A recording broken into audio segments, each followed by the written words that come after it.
First of all, a sincere thanks to the founder here for inviting me to this great occasion.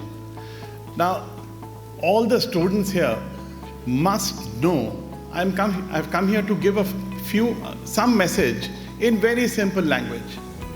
All the students present here must know the difference between knowledge and skill. You have actually joined a skill-based course. So whether it is in healthcare or whether in hospitality, it is a skill-based course that you have joined. Now, what is the difference between knowledge and skill? I'm not giving any bookish definitions. I'm giving you definitions and my understanding based on the last 4 decades of work. I'll give you a very simple example.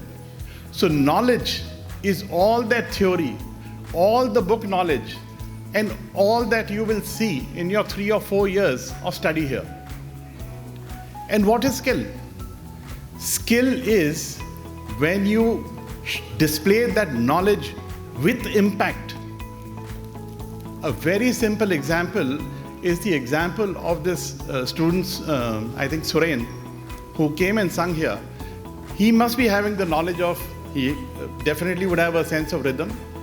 He might have also, attended some classical course or something like that. And what was the skill? The ability to sing in such a way that it completely electrified the atmosphere.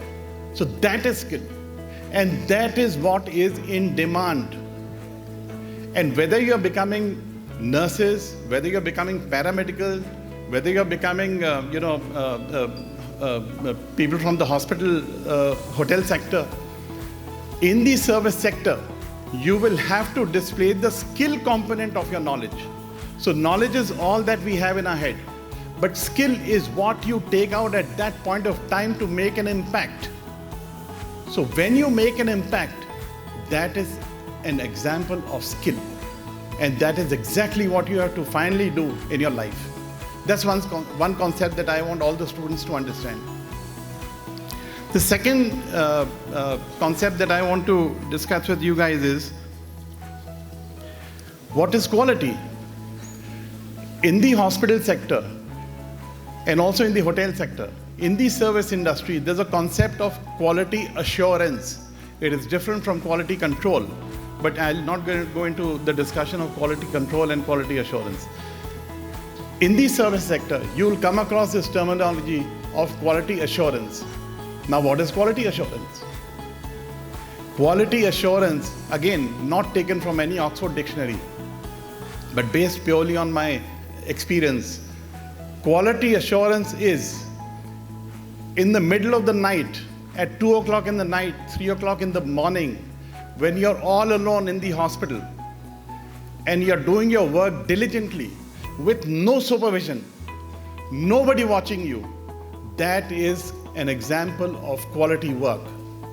So when there's nobody watching you, you have no supervision, there's nobody to correct you, but you're doing your work correctly and you're utilizing your time, that is the best example of quality. And keep this in mind, because there will be situations when the entire pathology department is dependent on you for the results in the morning. When the entire radiology department is dependent on you for the CT and the MRs and the X-rays that you take in the night. Because when you deliver an excellent chest X-ray, you have improved the ability of that doctor to diagnose a problem. And that is quality. And that is also impact. So you have helped a patient in getting a better quality of diagnosis because you were awake in the night, you were cautious about your work, and so on. So that is quality. The third message which I want to give to all the students here is that be ready to go anywhere in the world. Anywhere in the world. Today in the US, about 30% of the physicians, 30% of the doctors are of Indian origin. So they might be Americans by passport and by nationality, but they are of Indian origin. And the students sitting here should take a decision today that we are willing to go anywhere in the world so that India can continue its march of domination.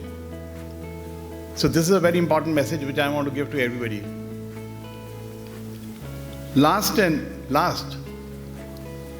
I work for Felix Hospitals in Noida, which is in NCR. And just to give you an example of the employment opportunity for people in the healthcare sector. Today we have 200 beds. In 200 beds, we have 300 nurses. In the next 2 to 3 years, we are going to expand to 800 beds. So when we increase by 600, we will require almost 1,000 nurses and paramedics. That is the employability opportunity in the healthcare sector. And if any of you are interested in coming to NCR, give me a call through your management and we'll be happy to hire you. Thank you very much.